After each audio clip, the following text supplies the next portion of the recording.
Hello and welcome to Talking Aussie Books, a weekly podcast bringing readers and writers of Australian fiction together. I'm Claudine Tinellis. As an avid reader and passionate advocate for Australian fiction, I make it my mission to spotlight local talent.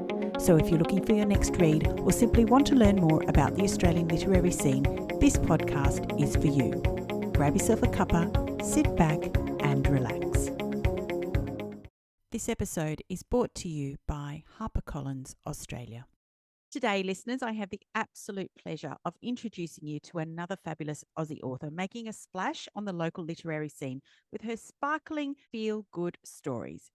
Michelle Upton is a Brisbane-based author whose first novel, Terms of Inheritance, was shortlisted for the Banjo Prize in 2021. A little over 12 months later, Terms of Inheritance was published by HarperCollins Australia. And I can see why. With a unique hook and cast of strong, vibrant female characters, this was one heck of a good story. Hard to believe it was Michelle's debut, frankly. Another 12 months on, and Michelle's second book, Emergency Exit Only, is about to be published. Now, when I first picked up Emergency Exit Only, I wondered if it would live up to the spectacular arrival of Michelle's debut. And after reading it and loving it, I can put my hand on my heart and honestly say it exceeded my expectations. A wonderful feel-good story about second chances and opening yourself up to possibilities. So I'm thrilled to welcome Michelle to the podcast today. Hi, Michelle. Thank you so much, Claudine, for having me. I'm so excited to hear that you enjoyed it.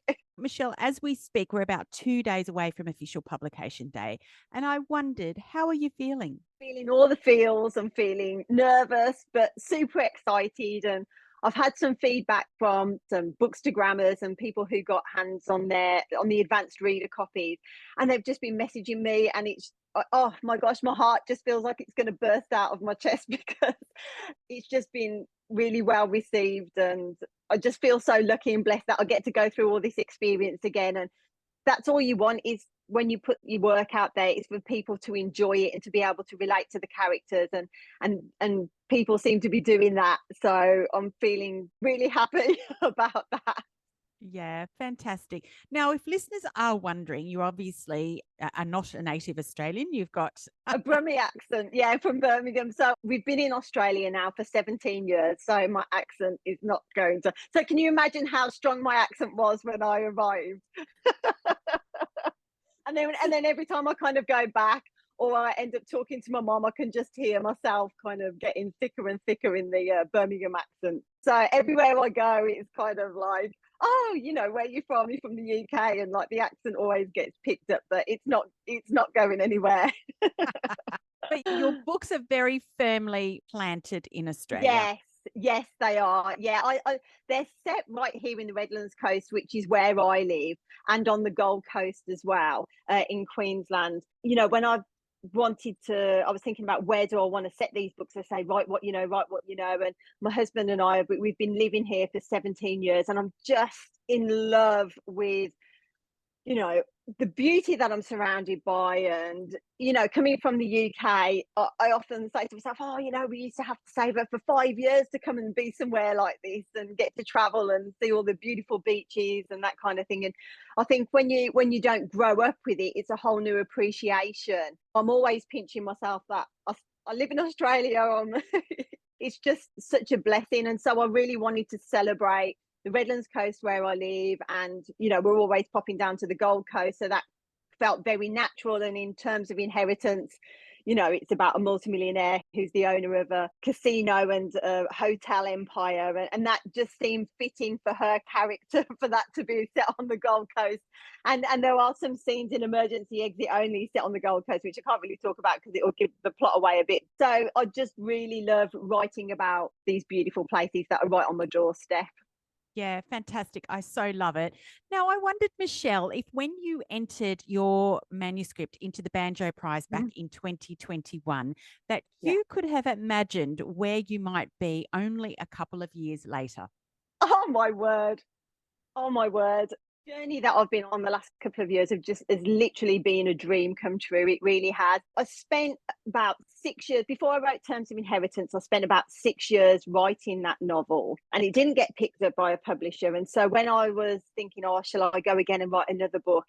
well, it was obvious that the answer was going to be yes, I'm going to go for it because I love writing. But there's so, you pour so much into it, so many hours, and I've got kids and all the rest of it. So when I made that commitment, I was going to go for it again, and I started writing Terms of Inheritance at the end of 2019. But it was great because when I was writing the first novel that didn't get picked up anywhere, I was taken on board. I was learning the craft of writing. I read a lot, but I didn't know if I could write a book. And so I'm learning the craft and reading all the craft books and listening to the podcast and doing the courses and all those kind of things over the period of 6 years. But then I'm trying to like massage what I've got into how it should be. But it didn't get picked up. But then with Terms of Inheritance, I was able to put everything that I'd learned into something completely fresh. And I was so pleased with the way it turned out. And like I said, I started writing that end of 2019. And then COVID hit in 2020, so I didn't touch it for about 6 months. And then I was desperate for some escapism, so I picked it up again at the end of 2020 and rewrote the second draft. And that took me to 84,000 words.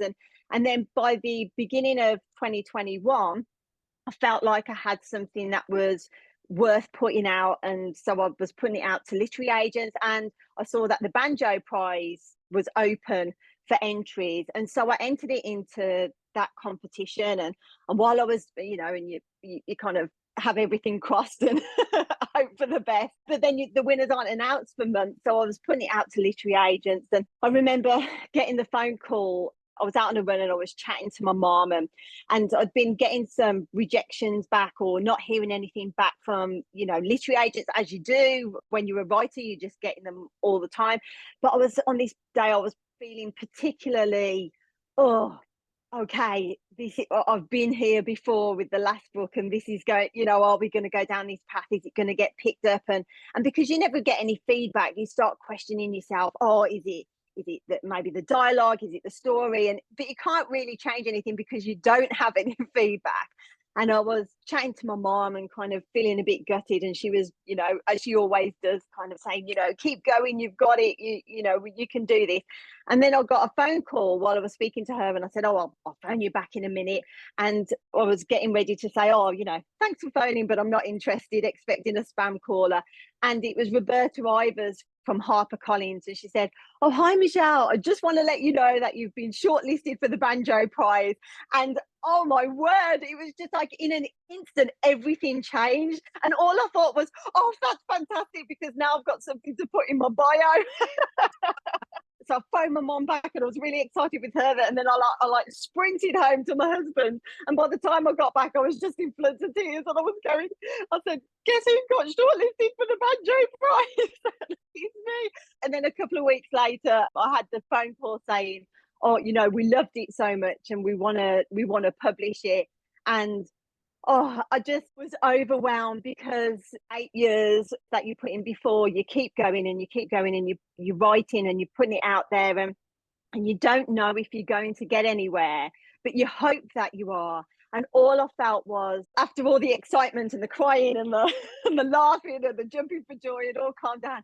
I thought to myself, I was right to carry on. I was right to keep going. That voice that was in the back of your mind saying, don't give up, don't give up. And so I was just so relieved, and then just so incredibly grateful with HarperCollins for them to give me this fantastic opportunity. So incredibly grateful. I love that story. I've spoken to a few Banjo Prize winners now, and now Yes. you as a shortlisted Banjo Prize winner. And without exception, it has been just a wonderful story of not only tenacity and determination, but also just heartfelt gratitude for the opportunity. I was going to ask you if it was trite to say that it changed your life, but I'm hearing it has. it really did. Absolutely. I was working part-time before, and now I've kind of stopped that to do all the writing, and it's just given me so many amazing opportunities. The amount of people that I have met, like authors, writers, book lovers, librarians, bookstore owners, I wouldn't have met all those people if it hadn't have been for this opportunity.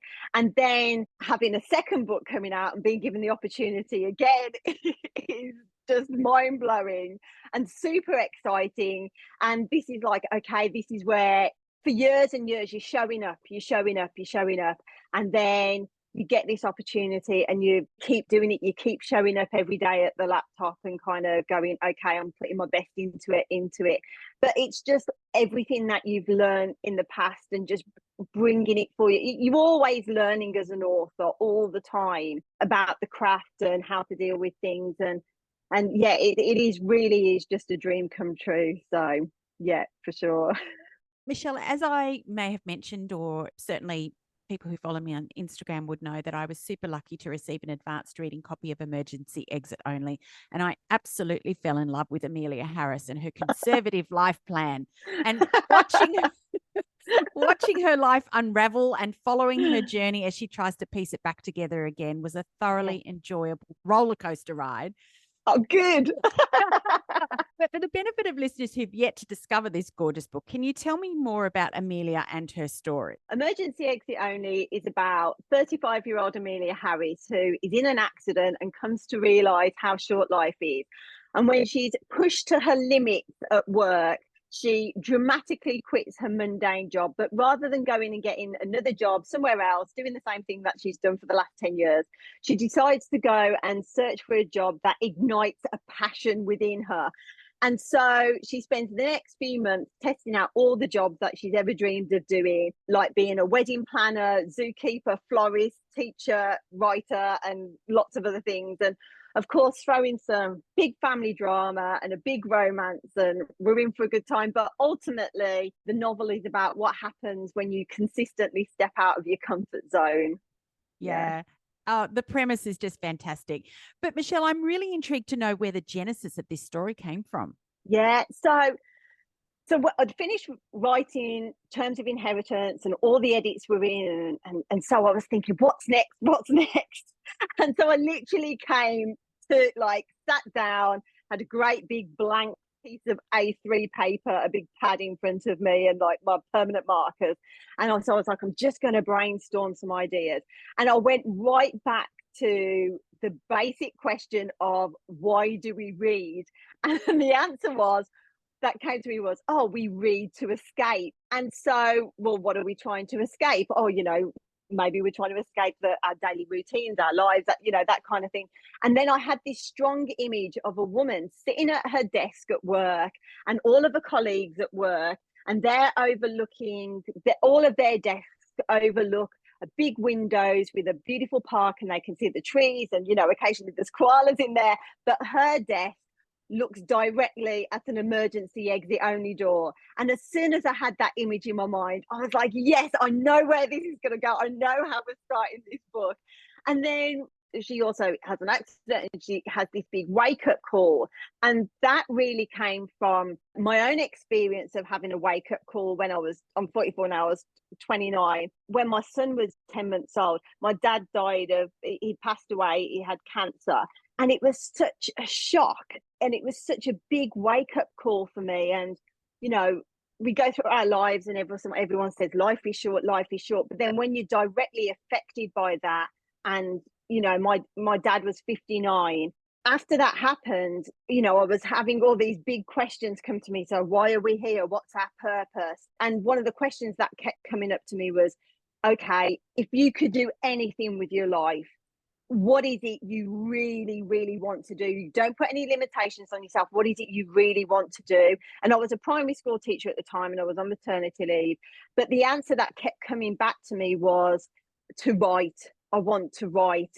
And so I decided to follow that feeling inside of me that was going, this is something that you want to do. It was like that spark of something inside of me. And so and then it's like in The Alchemist, like they talk about seeing signs and things like that. And a few weeks later, I had a text message from one of the mums at Playgroup, and she was saying, I'm putting together a writers group. Does anybody want to join? And I hadn't written anything since, university or whatever. And so I was like, okay, I'm going to give it a go. And so I just put it out there and said I'm going to join, and then that's where it all started, my journey. And so in Amelia's case, her kind of putting herself out there and trying to find something that ignites a passion within her, that's where I think all of that came from, was from having that experience myself. And I never went back to being a full-time teacher. I kind of worked for an event stylist company, and I went back as a teacher aide because my focus was to write, and I wanted to spend as much time, preserve as much time as I could for learning the craft and putting, it takes hours and hours of, writing, and I wanted to put in my 10,000 hours. And so that's what I did. So, for me, that wake up call and that, the passing of my dad, it changed the trajectory of my life. But looking back now, I can see that what my dad left me, though, all those questions, it was a gift. I'd do anything to just, have another hug and tell him I love him again. But that's how I feel about it. This was the gift that he left me, and I feel really grateful for that. I love that story, Michelle. Thank you for sharing that. Thank you. I think that more and more these days, people are open to the idea of following their dreams. And you Hmm. see lots of examples of career changes later in life. I'm an example of that. People who've opted for the safer career choice early on in their Yeah, life, only to do yeah, an about face later in an effort to live a more authentic life. for And I've sure. always thought it was so hard for people to decide on the course of their entire lives at the age of 17 or 18. Yeah, Is that something that you that's were right. especially concerned to address or to explore in this book? I think it was just more that idea that it's never too late, and there's so many opportunities nowadays. I think when I was at school, it was a case of, oh, pick what you want and that's you're going to stick with it. But we don't really live in that world anymore. Yeah. You can go to university as a mature student, you can kind of do anything you want. But I think really it came from that place of life is short. I want to get to the end. I don't want to have any regrets. I don't want to look back and go, oh, if only I'd chased that dream. And sometimes I think it's not even about, not everyone has a specific passion. Like for Amelia, she doesn't know what her passion is and she's Yeah. searching for that. She wants to have, like a mother has passions, and even though they're fleeting, she says, oh, maybe I could have something like that. And her aunt has a passion as like a fashion designer, but she's in search for, well, maybe I could find that. And really in the book, it's about getting curious and just opening yourself up to different experiences and seeing where that leads you. And through the jobs that she tries, some of them she enjoys, some parts she doesn't enjoy, and it's all about kind of finding out what works for her and what lights her up inside. And it doesn't always work out how she thinks it's going to be, but sometimes it's that idea that, oh mate, if I was that, the grass is greener on the other side. But when you actually come to try it, you go, oh, no, that wasn't the case. But what's fun is that for Amelia, she tested out. And then if it doesn't work out, all she knows then, she's not going to get to the end and go, oh, if only, if only. But she actually gives it a go, and then realizes in some areas, oh no, that wasn't for me anyway. And then you can kind of let go of that, and there's some kind of relief that comes with that. I think it's about that. It's just about getting curious and following that curiosity. Michelle, this book has been likened to an Australian Emily Henry story, and I Yes. can't say that I disagree, but despite the lighter nature, I think you delve into some Mm-hmm. serious themes in this book. Amelia was stuck in so many ways, not just in Mm-hmm. this dead end job, but I think living a life that was small, not living with an open heart, or Yeah. and living in a way to protect herself so that she Mm-hmm. doesn't get hurt.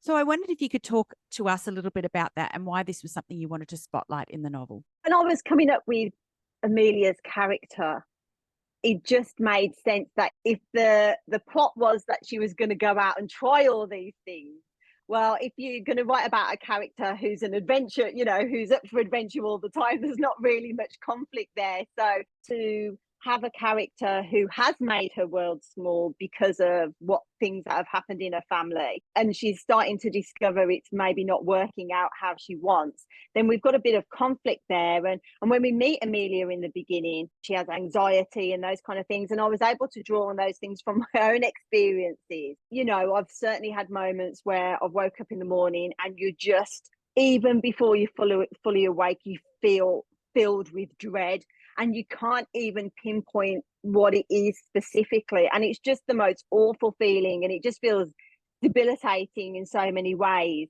And so I was able to kind of just draw, unfortunately, on those experiences that I've had. But that's important to me, that in order to make a character relatable, you draw on your own experiences, and then to be able to put it out in the world, then what for me, it's like saying to readers, this is, not everything that the character does is come from me, but you're kind of saying to the audience, I see you, and I've been through this too, and you're not alone. And that's really important through all the books. That's what through everything that I write, that's what I want people to know, is that they're seen and that they're heard, and that's what really makes characters relatable. You want people to be able to, for me, I want people to be able to see themselves within the characters. But yeah, it does deal with darker things, but all the fun and lightness that there is. But the reason I kind of go there is because that's what the world is like. It's not just all sunshines and rainbows and that kind of thing. And so we have like the humor and the fun, but then we have like a darker side and the, things that have happened within the plot, but we can't obviously give spoilers away. But that's just the way life goes.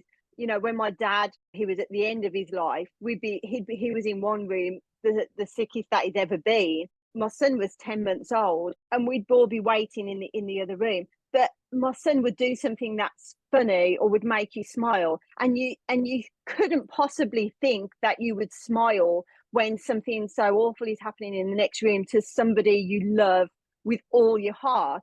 But the reality is that there is this kind of overlap with light and dark in real life. As a writer, I don't think I could be someone who would just write about the dark all the time. I would just, because when I'm writing it, I'm in that character's head. I'm physically feeling what they're feeling in my body. I think as writers, you tend to do that in order to write about it. You're physically feeling it in your body, and that has an impact on you, because at the end of the day of writing, these hard scenes, you can physically feel it in your body. You're completely drained. You've got nothing left to give. You're completely spent. But what I enjoy about writing the types of books that I do is that then I have these scenes which are funny, light-hearted. I want to make people laugh out loud. We're up for adventure. It's like, okay, we're going to be on, my books are like, we're on a roller coaster ride. Are you ready? Are you signing up for it? Let's go. And then we have all the feels from it. But throughout all that, people to feel hope and joy, and that anything is possible, really. So yeah, brilliant. Well, you've absolutely achieved that in spades, my friend. oh, thank you. Suffice it to say that Amelia and her mother are not on great terms in this book, and their lives are worlds apart. And Amelia struggles with her mother's lifestyle. In fact, there's such a disconnect between them, which you've interrogated so sensitively in this book. And it's not until later that we understand why. And it's hard to talk about this without giving all the spoilers. Yeah. But I wondered if you could talk to me more about this disconnect and why it was important to this story. Yeah, I think it's so strange, because I do write about this disconnect between mothers and daughters, and it's the same in terms of inheritance as well. There's this disconnect between the mothers and daughters, but I got to say, the relationship between me and my mom is just completely opposite. We are just absolutely best friends, and even though she's in the UK, I'll speak to her every single day. So it is really strange that I kind of keep going to these strained relationships with the mother and daughter, but I just kind of like love going there. And I like the idea that, and it was the same with terms of inheritance as well, is that you can all be in the same house and you can all be going through life over like 10-20 years of living together, and you think you're experiencing the same kind of things, but you're not. You're both seeing things from a different perspective. I think it's quite common where, well, for example, with siblings, and I used to say this in about terms of inheritance as well, is that, years later, you come back and you'll be talking about something that happened, and you'll be like, well, to your brother or to your mom, well, no, that's not what happened. And they'll be going, yeah, it is. And it's like, no, it's not. And we just had this conversation. My mom phoned me up and my brother, and they were asking me this question: did I have my hair permed when I was little, when I was younger? And I said, no, I just used to, like diffuse it or whatever. But my brother was adamant that I'd had a perm, and I didn't have a perm. But it was just all how you grow up with either different memories of things, and how that can just cause conflict as well. And but these memories that you have and these perceptions that you have as you're growing up, they really shape who you are. And it's amazing how differently, like in terms of inheritance, you've got 4 sisters, how they all come out so differently because of their own experiences. And yet they're all in the same house at the same time over a period of years. I mean, obviously different ages. I think that's really interesting to kind of get into that. And then as an author, then you kind of go back in and you start peeling away all these layers, and you see these fractured relationships. And then as the book goes on, you kind of go, oh, that's why they think that. Oh, that's why they think that. And it's really interesting. And as readers, we want to walk in other people's shoes. That's the whole, that's the whole point. But it doesn't mean that we have to experience a story that could be set on the other side of the world, or in a different realm, or some fantasy. We can open our minds to just the people who are in our immediate family, and just say, oh, well, maybe they're seeing that from something, in a different way to what my experience was. Those experiences can be so close to home, and it doesn't have to be. And I think that's why we read, is to kind of broaden the way other people see the world. And so that's really important. But I do enjoy kind of going in and kind of like kind of putting all this conflict in there, and then kind of figuring out why. Michelle, there were so many jobs that Amelia tried out in the aftermath of quitting her job and trying to find where her passions lay, as you were talking about before. So I wanted to know, was there any particular research that you had to do to bring Amelia's experiences in each of these jobs to the page? I mean, the zookeeper experience was amazing, and Yes, I've always thought I'd make a decent wedding planner. Yes. Well, like I said before, like I used to work for an event stylist company, and so we would go in and we would set up all the ceremonies, like say at the lighthouse, we would go and set it up, set the aisle, all the seating up, and all the decorations, that kind of thing. And then we would go to where the venue where the wedding reception is, and we would just transform this bland room into just something magical. And so you got to see a lot of the behind the scenes of like what goes into a wedding, and all that kind of thing. So that was a lot of fun. And we also the company did flowers as well, and although that's not something that I did, there was someone who worked there that was her kind of speciality. And so occasionally I might have to help out with that and do something a bit more hands-on. And so I was able to pick up the floristry and the wedding planning from there. And then, like I said, I used to be a teacher and a teacher aide, so right in those scenes, and there's like this great kid called Max in there. I was just able to draw on those experiences and kind of show the reality of what it's like working with little kids, how honest they are. And that was really good fun. But also alongside, the jobs that she's trying out, there's this kind of like big romance story that's going alongside it at the same time. And within that relationship, Amelia's kind of facing her fears. And so, she's got like a fear of heights and things like that. So, I can't say some of the stuff I did, but I did research. When you start reading the book, I did do these things. So that was great fun. I was really able to write about those experiences. And and there's a jet ski at some point and all that kind of stuff. And kind of like, I put myself out there. And there's a point where a jet ski goes over to Peel Island, which is like in the Redlands where we are. And I've never been over there before. And I just needed to find out some information about it. I need to know how long it takes to get over there. And this island you can only get to by jet ski or like by boat kind of thing. So I went down to Raby Bay Foreshore Park, and there was lots of jet skis around. I was like, okay, Michelle, build up the courage. We're talking about stepping out of your comfort zone here, when I have to do it as an author as well. So I could see these couples, and they were getting off the jet skis, and I was like, oh no, I don't want to. Oh, I'm too afraid to ask them. So we'll go down to the next little beach, and finally I plucked up the courage, and this couple got off a jet ski, and I was like, oh, I'm just writing a book, like as you do. So I said, my character needs to go on a jet ski over there or whatever, how long it takes and all this. And they said, oh, we'll just take you over. So a week and a half later, I was on this jet ski going at 80 kilometers an hour over to Peel Island. And so I was able to do all this research and get all these like first-hand experience that I just would never have had, by reading about it. And it was so much fun, but I just almost felt like Amelia herself, putting myself into these situations. And they were just the most wonderful couple and just so lovely. I was kind of almost living it with her as she was doing all these things. So the research was a lot of fun, and then drawing on experiences that I've had as well. Okay, Michelle. So I was thinking about this earlier. 2 books in 2 years, an impressive achievement by any standards. What does the average day in the life of Michelle Upton, author, look like, and how do you maintain your productivity? Well, it depends at what point in the year you ask me. So obviously, when I was writing terms of inheritance, it was kind of done at my own pace. Like I've said this little story before, but it's like, okay, if I get a few hundred words written down, or if I don't get anything written down, and this is when the different parts to the writing experience. So you have these months where you're writing the first draft, and that is different from editing, I feel. So when we're talking about how many words a day and that kind of thing, it's for however many months it takes to do that, and then it takes on it looks completely different then.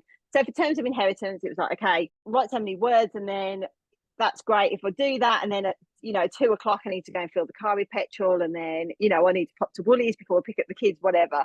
But then when I wrote Emergency Exit Only, I had a deadline. So, okay, I need to hit this many words. I knew how long I had to do it. I knew when I wanted to finish the first draft by, in order to give me enough time afterwards to go back, edit it, reflect on it, all that kind of thing. So it started off 1,000 words a day, and then I realised it needed to be 1,700 words a day. So it was a case of, and this was over like Christmas, so the kids weren't at school, so it was a bit easier, but it was a case of getting up at 5:30. I'm sitting down to write, and I did not leave the house until though I've hit that word count. And it's like, oh, well, we need to go to, the car needs petrol, and I need to go to Woolies. That's fine. The cereal in the cupboard, and we got another 20k in the car. We'll get to the shops and back. We don't need to worry about it.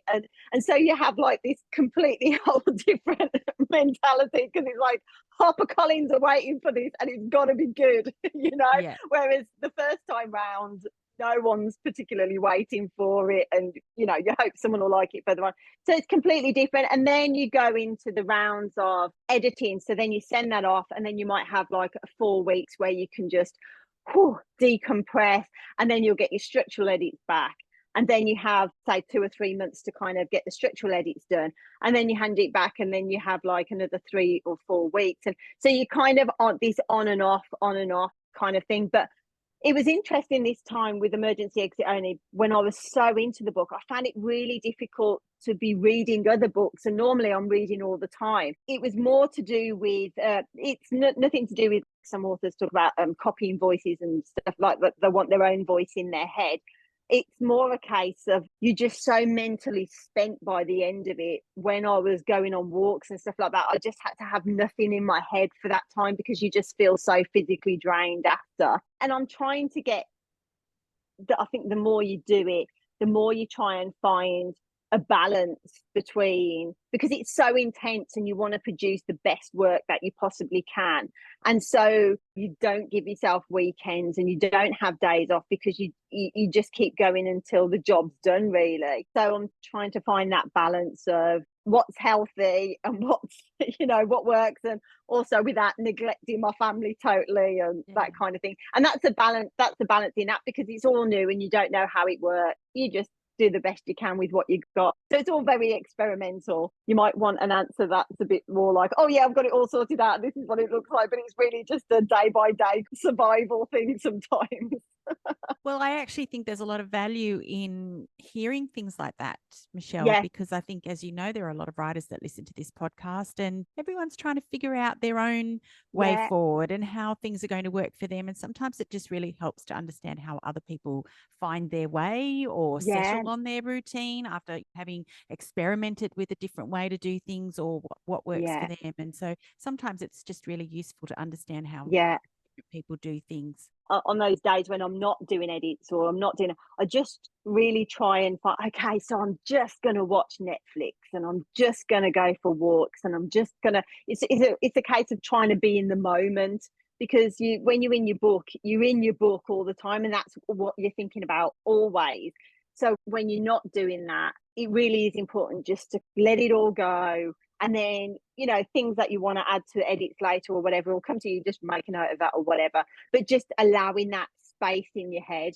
Because also, once Terms of Inheritance came out, it's not, and I was writing emergency exit only, but you're not just writing emergency exit only, because then you're out promoting, speaking on podcasts, going to libraries and doing book talks, and it's trying to find what works, how you deal with that as well, because I find I get nervous beforehand, and that's because I care about it so much. I want it to go well, and I do a lot of preparation for that. And you're listening to all the podcasts beforehand, and you want to do the best that you can, and then I have an absolute blast while I'm doing it, like now. But then afterwards, because your adrenaline's going, you kind of crash a bit after. And it's the same when you go and do social interactions and that, and I absolutely love it.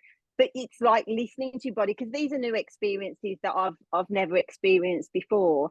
So you kind of like, oh, well, how does that work when I'm writing a novel? Or, oh, okay, I need to make sure that I don't put anything in for the next day because I know I'm just spent or whatever. And so you're just learning as you go. But it's just been an amazing experience. I mean, wow, how lucky am I to get this opportunity, not just for one book, for a second book. Yeah, I've got all the events coming up this week now for emergency exit only. But I've got to say, I'm having a little break now from writing. And so, with Christmas and the New Year coming up, and I'm just going to be in the moment and watch Netflix and go for walks. And I've got a new puppy dog, and I'm just going to be with them and lots of loving. And I've got these events coming up, and I'm just going to enjoy it, because it really is an amazing experience and an amazing gift, and I feel extremely lucky. So, and you have to make sure you enjoy it, because you've worked so hard for it. So it really is important to stop and go, oh wow, this thing that I was working on for 10 months, and I was like, oh, can I do it? And then you go, oh yes, you can do it. And then to find people who are enjoying it, it just feels amazing. So you have to really enjoy it and make the most of it, for sure. I love that, Michelle. What a terrific attitude that you have.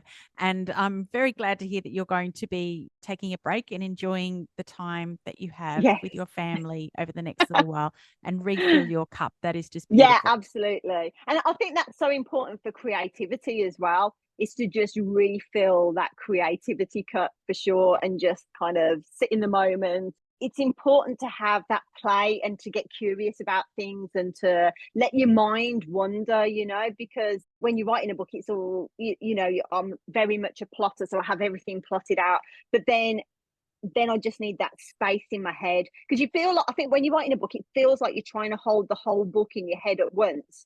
So it can feel a lot, and that's why I plot it out, because then I can see it, and it's like I know it's there and it's safe on the board, so we're gonna be okay. And then when I'm not doing that, I just want my mind emptied, so I can just let all this stuff come in, and just, when you're sitting at a coffee shop and you can just relax and just take in the environment around you, because that's so important when it comes to writing your next book and your next piece of work. And that's what writing is. You're constantly observing, and you have to be in the present moment for that. So it's just about allowing time and space for that. It's so true. Now, I was going to ask you about tips for writers, but I think you've given us so much to reflect on, so much. It's so much of your experience with us already that I think that there's plenty in there. If listeners were listening properly, I think you would have already found plenty of tips in there. But Michelle, what I wanted to know is, if listeners wanted to learn more about you and your books, how can they find you? Yeah, so michelleupton.com, if they go there, and everything is on there. I'm on Instagram, Facebook, Twitter, TikTok. You can easily find me on there, and all the links are to there and to the HarperCollins and where you can buy the books and all that kind of thing. Oh, that is wonderful. Michelle, it has been so brilliant to watch your star rise with these two fantastic books. I wish you every success with them, my friend. May they fly off the shelves. They're highly recommended reading, perfect for the upcoming holidays. I'm so very delighted that we could chat today. Thank you for joining me on Talking Aussie Books.